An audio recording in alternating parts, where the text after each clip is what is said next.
بسم اللہ الرحمن الرحیم۔ عزیز دوستو السلام علیکم۔ اللہ کریم جو رب العالمین ہیں اپنی حکمت سے بھری مقدس کتاب قرآن کی سورت 13 کی آیت نمبر 15 میں فرماتے ہیں، اللہ ہی کو سجدہ کرتا ہے جو کوئی بھی آسمانوں میں اور زمین میں ہے، آمادگی کے ساتھ بھی اور مجبوراً بھی، اور ان کے سائے بھی صبح و شام۔ عزیز دوستو، اللہ رحمان ہمیں اس آیت میں ہدایت کے ساتھ ساتھ دنیاوی علوم میں سورج کی ریڈیشن کے متعلق بھی ہماری رہنمائی فرماتے ہیں۔ سبحان اللہ۔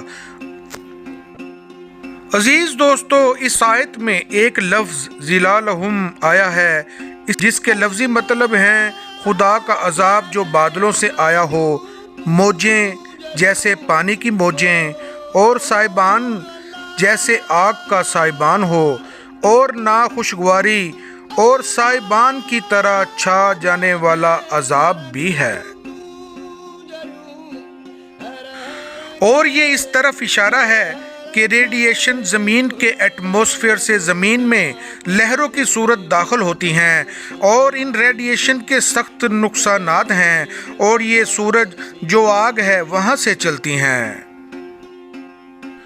اسی طرح اس آیت میں ایک لفظ غدو آیا ہے جس کا مطلب دن کا ابتدائی حصہ ہے، اور ایک اور لفظ اصال ہے جس کے لفظی مطلب عصر اور مغرب کے درمیانی وقت کے بھی ہیں، اور یہ اس طرف اشارہ ہے کہ زمین پر سورج کی روشنی میں الٹرا وائلٹ ریز ہیں جو صبح 10 بجے سے دوپہر 4 بجے تک ان الٹرا وائلٹ ریز کی طاقت بہت زیادہ ہوتی ہے، اور صبح اور 4 بجے کے بعد ان ریڈیشن کے اثرات کم ہو جاتے ہیں۔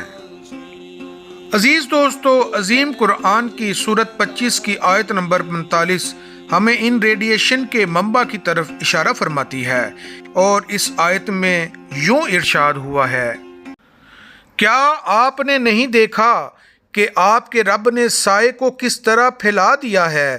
اگر چاہتا تو اسے ٹھہرا ہوا ہی کر دیتا، پھر ہم نے سورج کو اس پر دلیل بنایا۔ عزیز دوستو، اسی طرح عظیم قرآن کی سورت 26 کی آیت نمبر 199 ہمیں ان ریڈیشن اور ان کے برے اثرات کے بارے میں بتاتی ہے، جس میں لفظ ذلتن استعمال ہوا ہے۔ یوں ارشاد ہوا ہے، چونکہ انہوں نے اسے جھٹلایا تو انہیں سائبان والے دن کے عذاب نے پکڑ لیا، وہ بڑے بھاری دن کا عذاب ہے۔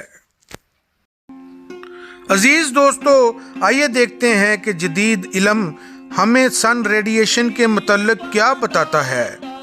سورج کی روشنی سورج کی طرف سے دی گئی الیکٹرو میگنیٹک ویوز کا حصہ ہے۔ یہ visible light waves, infrared rays اور الٹرا وائلٹ ریز پر مشتمل ہوتی ہیں۔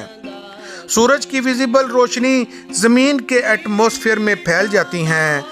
الٹرا وائلٹ ریڈیشن عام طور پر دوپہر کے قریب چند گھنٹوں کے لیے سب سے مضبوط ہوتی ہیں، اور صبح اور شام کے وقت ان ریڈیشن کی طاقت کم ہو جاتی ہے۔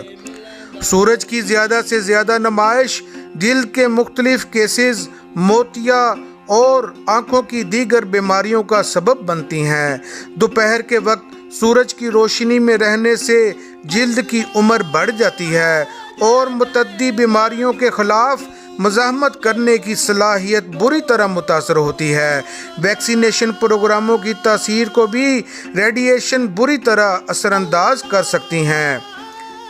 سورج کی الٹرا وائلٹ شعاعیں انسانی ڈی این اے کو متاثر کرتی ہیں، اسے توڑ دیتی ہیں، اس کا کوڈ بدل جاتا ہے، اور وہ بار بار ری پروڈیوس ہو کر ٹیومر بن جاتا ہے۔